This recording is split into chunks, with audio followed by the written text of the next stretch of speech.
കുടുംബാംഗങ്ങളെ, ഭാരതീയരായ നമ്മൾക്ക് പ്രധാനമായും വളരെ ശ്രേഷ്ഠമായും കാണുന്ന ഒന്നാണ് കിഴക്ക് ദിക്ക് എന്ന്. അപ്പോൾ ഈ കിഴക്ക് ദിക്കിന് എന്താണ് ഇത്ര പ്രാധാന്യം വരാൻ കാരണം? നമ്മൾക്കറിയാം, ഈ കിഴക്ക് ദിക്കാണ് സൂര്യദേവൻ്റെ സ്ഥാനം.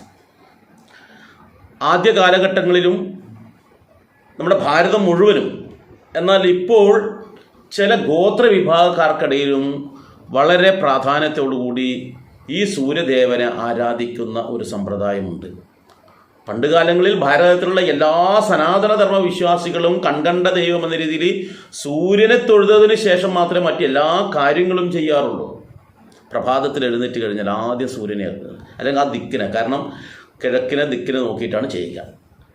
ആ കിഴക്ക് ദിക്കിൽ നിന്നും സൂര്യഭഗവാൻ ഇങ്ങനെ അല്ലെങ്കിൽ സൂര്യബിംബം ഇങ്ങനെ ഉദിച്ച് പൊങ്ങുന്ന അവസരത്തിൽ അത് ആ കിരണങ്ങൾ വരുന്നതും ഈ കിഴക്ക് ദിക്കിൽ നിന്നാണ്.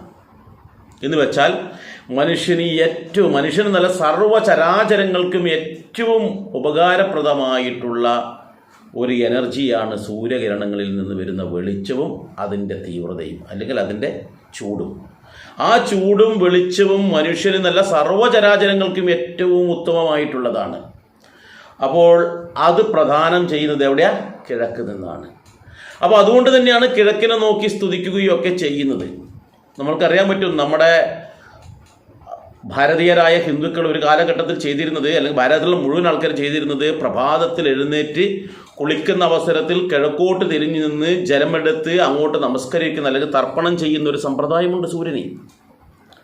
അപ്പം അത്രയും പവിത്രതയോടുകൂടിയാണ് ഈ സൂര്യനെ കണ്ടിരുന്നത് എന്നർത്ഥം. എന്ന് വെച്ചാൽ ജീവിതത്തിൽ ഏതൊരു വ്യക്തിക്കും ഉയർച്ചയാണ് ഉണ്ടാകേണ്ടത്.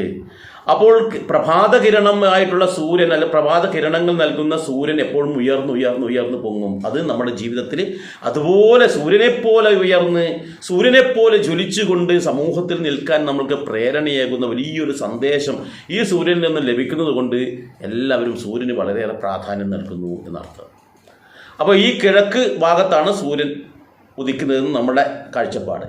അപ്പോൾ ആ സൂര്യൻ ഉദിക്കുന്ന അവസരത്തിൽ ആ സൂര്യകിരണങ്ങൾ ഏൽക്കുന്നിടത്തുള്ള അണുക്കളെ പൂർണ്ണമായും അത് നശിപ്പിക്കാനുള്ള ശക്തിയുണ്ട്. ഒരുവിധം അണുക്കളൊക്കെ സൂര്യകിരണത്തിൽ നശിക്കും. കാരണം എന്താ, നമ്മളൊക്കെ എന്തെങ്കിലും ദോഷകരമായിട്ട് അണുക്കളോ മാലിന്യങ്ങളോ ഒക്കെ ഉണ്ടെങ്കിൽ നമ്മൾ വെയിലത്ത് ഉണക്കുന്നത് എന്തിനാ? ആ അണുക്കളെ നശിപ്പിക്കാനുള്ള കഴിവ് സൂര്യനുള്ളത് കൊണ്ടാണ്. അപ്പോൾ അതുകൊണ്ട് തന്നെ ആ സൂര്യൻ്റെ ആ പ്രഭാത കിരണങ്ങൾ ഏൽക്കാൻ വേണ്ടിയിട്ട് പക്ഷിമൃഗാദികൾ പോലും ഈ അവസരത്തിൽ ചിറകൊക്കെ വിടർത്തി കൊടുക്കും. പൂച്ചയൊക്കെ ഇങ്ങനെ കണ്ടിട്ടുണ്ട്. പൂച്ചയും പട്ടയൊക്കെ ഈ ഇളം വെയിൽ കൊള്ളാൻ വേണ്ടി ഇങ്ങനെ കിടക്കുന്നത് നമുക്ക് കാണാൻ കഴിയും രാവിലെ. അതുപോലെ തന്നെ ഈ മനുഷ്യന്മാരായ ആൾക്കാരും ക്ഷേത്ര ദർശനം നടത്തുമ്പോൾ കുളി കഴിഞ്ഞ ആ നനഞ്ഞ ശരീരത്തോട് കൂടിയിട്ടുള്ള ഈറനമായിട്ടുള്ള ശരീരത്തോട് കൂടിയിട്ടുള്ള ഇതിൽ ഇളം വെയിൽ കൊണ്ടിട്ട് ആ ക്ഷേത്ര പ്രദക്ഷിണം വെക്കുന്നത് ഏറ്റവും ശ്രേഷ്ഠമാണ് എന്നാണ് പറയുന്നത്. ഉദരസംബന്ധമായ പ്രശ്നങ്ങൾക്ക് പോലും പരിഹാരമാകുമെന്നാണ് പറയുന്നത്. അപ്പോൾ അതുകൊണ്ടാണ് പ്രഭാതത്തിൽ സൂര്യൻ്റെ ആ കിരണങ്ങൾ വരുന്ന ആ ദിക്കായിട്ടുള്ള കിഴക്കിന് വളരെയേറെ പ്രാധാന്യം കൊടുക്കുന്നത്. അപ്പോൾ അതുകൊണ്ട് തന്നെ നമ്മുടെ വീട്ടിലുള്ള ആൾക്കാരെന്ന് ചെയ്യുന്നറിയോ, ഈ തൂത്തുവാരുന്നുണ്ടാവും. തൂത്തുവാരുമ്പോൾ പറയും, ആരും കിഴക്കോട്ടേക്ക് തൂത്തുവാരരുത്. കാരണം എന്താ, ഏറ്റവും പൂജിതനായിട്ടുള്ള സൂര്യഭഗവാന്റെ സ്ഥാനമാണ്. കാരണം പ്രഭാതത്തിൽ നമ്മളെയൊക്കെ അനുഗ്രഹിക്കാൻ വരുന്ന ദേവാദിദേവനായിട്ടാണ് സൂര്യനെ കാണുന്നത്. ആ ദേവൻ്റെ നേർക്ക് നമ്മൾ ചപ്പും ചവറുകളും അടിച്ച് നീക്കരുത്, അല്ലെങ്കിൽ വേസ്റ്റ് ഭഗവാന്റെ അങ്ങോട്ടേക്ക് അടിച്ച് മാറ്റരുത് എന്ന് പറയും. നമ്മൾക്കറിയാം, നമ്മൾ ക്ഷേത്രത്തിലാണ് ഇരിക്കുന്നത്. ക്ഷേത്രത്തിൽ നമ്മൾ എന്തെങ്കിലും ചെയ്യുമ്പോൾ നമ്മൾ ദേവൻ്റെ അടുത്തേക്കൊന്നും ഒരിക്കലും തൂത്തുവാരില്ല. അവിടുന്ന് മറ്റൊരു ഭാഗത്തേക്കാണ് തൂത്തുവാരുക. എന്ന് വെച്ചാൽ കിഴക്ക് നിന്ന് പടിഞ്ഞാറോട്ടോ അല്ലെങ്കിൽ മറ്റേതും ദിക്കിലേക്കോ തൂത്തുവാരുന്നതാണ് ഉത്തമം എന്നർത്ഥം. കിഴക്കോട്ടേക്ക് തൂത്തുവാരെ നമ്മുടെ പണ്ട് കാലങ്ങളിലെ നമ്മുടെ ആൾക്കാർ ചെയ്യാതിരിക്കുന്നത് ആ ദേവൻ്റെ സ്ഥാനമായിട്ട് പ്രധാനമായിട്ട് മാത്രമല്ല, അവിടെ സൂര്യൻ്റെ സ്ഥാനം മാത്രമല്ല കേട്ടോ, അവിടെ ഇന്ദ്രൻ്റെ സ്ഥാനം കൂടിയാണ്. എന്ന് വെച്ചാൽ ഒരു മനുഷ്യന് ഏറ്റവും പ്രധാനമായിട്ട് വേണ്ടതാ വെള്ളവും വെളിച്ചവുമാണ്. ഇത് രണ്ടും പ്രദാനം ചെയ്യുന്നത് എവിടെയാണ്? ഈ പറയുന്ന കിഴക്കാൻ, ഇന്ദ്രൻ്റെ സ്ഥാനം. അപ്പോൾ അത്രയും പ്രാധാന്യമുള്ള ഇന്ദ്രാദി ദേവനും സൂര്യദേവനും ഒക്കെ നിറഞ്ഞു നിൽക്കുന്ന ആ സന്നിധിയിലേക്ക് ഒരിക്കലും നമ്മൾ വേസ്റ്റും കച്ചറിയൊന്നും അടിച്ച് വിടാൻ പാടില്ല എന്ന് പറയും. അതുകൊണ്ട് തന്നെ ആ കിഴക്കിൻ്റെ ഇതിനെ വളരെയേറെ പ്രാധാന്യത്തോടു കൂടിയാണ് നമ്മൾ കണ്ടിരുന്നത് എന്നർത്ഥം. പണ്ട് കാലങ്ങളിൽ വീട് വെക്കുന്ന അവസരത്തിൽ എല്ലാവരും കിഴക്കിനോട് അഭിമുഖമായിട്ട് വീട് വെക്കുക. കാരണം ഈ സൂര്യപ്രകാശ രശ്മികൾ വീടിൻ്റെ ഹാളിനകത്തേക്ക് പ്രവേശിക്കുന്ന തരത്തിൽ അവിടെ എത്തിക്കഴിഞ്ഞാൽ വീടിൻ്റെ അകത്തുള്ള അണുക്കളെ പോലും നശിപ്പിക്കുമെന്നുള്ള വിശ്വാസത്തിലാണ് ആ കിഴക്കോട്ട് മുഖമായിട്ട് വെക്കുന്നത്. കിഴക്കോട്ട് മുഖമായിട്ട് വരുന്ന അവസരത്തിൽ ഈ കിഴക്കിൻ്റെ ഭാഗത്ത് തന്നെ പ്രധാന വാതിലും ജനാലകളും കൂടുതലായിട്ട് വരും. എന്തുകൊണ്ടാണ്? ആ പ്രഭാത കിരണങ്ങൾ വീടിൻ്റെ സെൻട്രൽ ഹാളിൽ അല്ലെങ്കിൽ ബെഡ്റൂമിലടക്കം എത്തുന്ന വിധത്തിൽ തന്നെ അത് സംവിധാനം ചെയ്യാറുണ്ട്. അപ്പോൾ അത് ആരോഗ്യ സംരക്ഷണത്തിനും വളരെ പ്രധാനമാണ് ഇത് എന്നർത്ഥം. മാത്രവുമല്ല, നമ്മൾ ഈ എന്തെങ്കിലും പുണ്യകർമ്മം ചെയ്യുന്നിരിക്കട്ടെ, ഒരു ഗണപതി ഹോമം ചെയ്യുന്നു, ഇനി അതല്ല ഒരു പൂജാതി കർമ്മങ്ങൾ ചെയ്യുന്നു, ഇനി അതല്ല നമ്മളൊരു യാത്ര പുറപ്പെടുന്ന സമയത്ത് നമ്മൾ എന്ത് ചെയ്യും? ഗുരുകാരണവന്മാരുടെയൊക്കെ അനുഗ്രഹം വാങ്ങിക്കും. അതുപോലെ ഒരാൾ ദക്ഷിണ കൊടുക്കുന്നു, ഈ അവസരത്തിലെല്ലാം തന്നെ കിഴക്കോട്ട് നോക്കി നിന്നാണ് ചെയ്യുക. കാരണം അത്രയും പവിത്രതയുള്ള ഒരു സ്ഥാനം എന്നുള്ളത് കൊണ്ടാണ് അവരൊക്കെ കിഴക്കോട്ട് നോക്കി നിന്നിട്ടാണ് ഇതൊക്കെ ചെയ്യുക. ഒരാൾ യാത്ര പോവുകയാണെങ്കിൽ ആ അവസരത്തിൽ അവരനുഗ്രഹിക്കുന്ന ഒരു വിവാഹ കർമ്മം നടക്കാൻ നിന്നിട്ട്, വിവാഹ കർമ്മത്തിനൊരു വേദിയിലാണെങ്കിൽ ആ വേദിയുടെ മുഖം കിഴക്കോട്ട് വരും വിധത്തിലാണ് ചെയ്യുന്നത്. പക്ഷേ ഇന്ന് പലരും ഓഡിറ്റോറിയത്തിന് അഭിമുഖമായിട്ട് പലരും ചെയ്യുന്നുണ്ട്. പക്ഷേ അവിടെ താലി കെട്ടുന്ന ചടങ്ങുണ്ടാവട്ടെ, അല്ലെങ്കിൽ അവിടെ മറ്റ് പൂജാതി കർമ്മങ്ങൾ നടക്കട്ടെ, അവരുടെ ഭരണിയും വധുവിനെയും കൈപിടിച്ച് ഏൽപ്പിക്കുന്ന ചടങ്ങാവട്ടെ, ഈ അവസരത്തിൽ പോലും കിഴക്ക് പടിഞ്ഞാറായിട്ടാണ് ഭാര്യയും ഭർത്താവിനെയും നിർത്തിക്കുക. എല്ലാ പുണ്യകർമ്മങ്ങൾക്കും ഒരു ഗൃഹപ്രവേശന കർമ്മമാവട്ടെ, ഒരു കുറ്റിയിടൽ ചടങ്ങാവട്ടെ, അങ്ങനെയുള്ള എല്ലാ ചടങ്ങുകൾക്കും പ്രധാനമായിട്ടും ഉപയോഗിക്കുന്നത് ഈ കിഴക്ക് ഭാഗത്തേക്ക് നോക്കിയിട്ടാണ്.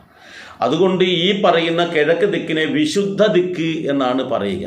യഥാർത്ഥത്തിൽ കിഴക്ക് എന്നുള്ളത് മലയാള വാക്കല്ല കേട്ടോ, മലയാളത്തിൽ ഉപയോഗിക്കുന്ന വാക്കേ ആയിരുന്നില്ല, പിന്നീട് ഇവിടത്തേക്ക് കടം കൊണ്ടൊരു വാക്കാണ്. ശരിക്കും ഈ പറയുന്ന കിഴക്കിനെ നമ്മൾ വിളിക്കുന്ന പേരെന്താണെന്ന് വെച്ചാൽ ഊഞ്ഞാറ് എന്നാണ്.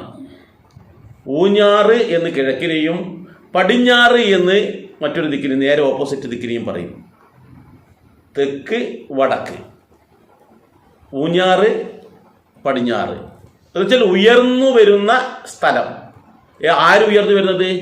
ഭഗവാൻ സൂര്യകിരണം അല്ലെങ്കിൽ ഭഗവാൻ സൂര്യബിംബം അവിടെ നിന്ന് ഉയർന്നു വരുന്ന ഭാഗത്തിനാണ് ഊഞ്ഞാർ എന്ന് പറയുന്നത്. അതാണ് ശരിയാ പണ്ട് കാലങ്ങളിൽ ഉപയോഗിച്ചിരുന്ന ഒരു മലയാള പദം. അതുപോലെ പടി എന്ന് വെച്ചാൽ താഴേക്ക് താഴുന്ന സ്ഥലം, ആ താഴുന്ന സ്ഥലത്തിനാണ് പടിഞ്ഞാറ് എന്ന് പറയുന്നത്. അപ്പോൾ ഊഞ്ഞാറും പടിഞ്ഞാറും എന്നാണ് പണ്ട് കാലങ്ങളിൽ ഉപയോഗിച്ചിരുന്നത്. ഇപ്പം നമ്മൾ പടിഞ്ഞാറ് മാത്രമേ ഉപയോഗിക്കാറുള്ളൂ. ഈ കിഴക്കിന് ഇത്രയേറെ പ്രാധാന്യം ഉള്ളതുകൊണ്ട് തന്നെയാണ് ഗൃഹനിർമ്മാണത്തിൻ്റെ സമയത്ത് നമ്മൾ കിഴക്കോട്ട് തിരിഞ്ഞ് നിന്നുകൊണ്ട്, അല്ലെങ്കിൽ പടിഞ്ഞാറോട്ടാകുമ്പോൾ നമ്മുടെ പിൻഭാഗം കാണിച്ചുകൊണ്ട് അവിടെ മലമൂത്ര വിസർജനം പോലും നമ്മൾ ചെയ്യില്ല. കക്കൂസ് നിർമ്മിക്കുന്ന അവസരത്തിൽ വീട്ടിൽ ബാത്റൂമൊക്കെ സ്ഥിതി ദിവസത്ത് ആ ക്ലോസറ്റ് ഒരു കാരണവശാലും കിഴക്കോട്ടോ പടിഞ്ഞാറോട്ടോ മുഖം വരുന്ന വിധത്തിൽ ചെയ്യാറില്ല എന്നർത്ഥം. തെക്കോട്ടൊക്കെയാണ് ഈ അവസരത്തിൽ ചെയ്യുക, അതാണ് ഉത്തമം. അപ്പോൾ അത്തരത്തിൽ വളരെയേറെ പ്രാധാന്യം കൊടുക്കുന്നുണ്ട് ആ ദിക്കിനെ. അപ്പോൾ ആ ദിക്കിനെയാണ് നമ്മൾ പ്രഭാതത്തിൽ എഴുന്നേറ്റ് കഴിഞ്ഞാൽ നമ്മൾ പുറത്തേക്ക് ഇറങ്ങിക്കഴിഞ്ഞാൽ ആ സൂര്യനെ നോക്കി ഒന്ന് നമ്മൾ നമസ്കരിക്കും. എന്തുകൊണ്ടറിയാം? ഇന്നത്തെ ദിവസം ആ സൂര്യഭഗവാൻ ഉദിച്ചുയരുന്ന് മറ്റുള്ളവർക്കെല്ലാം ഗുണം ചെയ്യുന്നുണ്ടല്ലോ, അതുപോലെ എനിക്കും ഇതുപോലെ എല്ലാവരുടെ മനസ്സിലേക്ക് ഉദിച്ചുയർന്ന് വളരെ വേണ്ടപ്പെട്ടൊരു സ്ഥാനം ലഭിക്കുവാൻ അവിടുന്ന് അനുഗ്രഹിക്കണേ എന്നുള്ളൊരു പ്രാർത്ഥനയാണ്. അപ്പോൾ ആ കിഴക്കിനെ നോക്കി നമ്മൾ എപ്പോഴും പുണ്യമായ കർമ്മങ്ങൾ മാത്രമേ ചെയ്യാറുള്ളൂ, മോശമായ ഒരു കർമ്മവും ചെയ്യാറില്ല. അല്ലെങ്കിൽ ആ കിഴക്കിന് അശുദ്ധമാകുന്ന ഒരു തരത്തിലുള്ള കാര്യങ്ങളും ചെയ്യാറില്ല എന്നർത്ഥം. അപ്പോൾ കിഴക്കിൻ്റെ ഈ പ്രാധാന്യം നമ്മൾക്കിടയിൽ പണ്ടേയുള്ള ഒരു വിശ്വാസമാണ്. പക്ഷേ അതിന് ശാസ്ത്രീയമായിട്ട് പറഞ്ഞതാണ് ആ സൂര്യകിരണങ്ങളുടെയും മഴയുടെയും ഒക്കെ കാര്യങ്ങൾ. ഏതായാലും മറ്റൊരു വീഡിയോയും ഞാൻ മറ്റൊരു അവസരത്തിൽ വരാം. എല്ലാവർക്കും നന്ദി, നമസ്കാരം.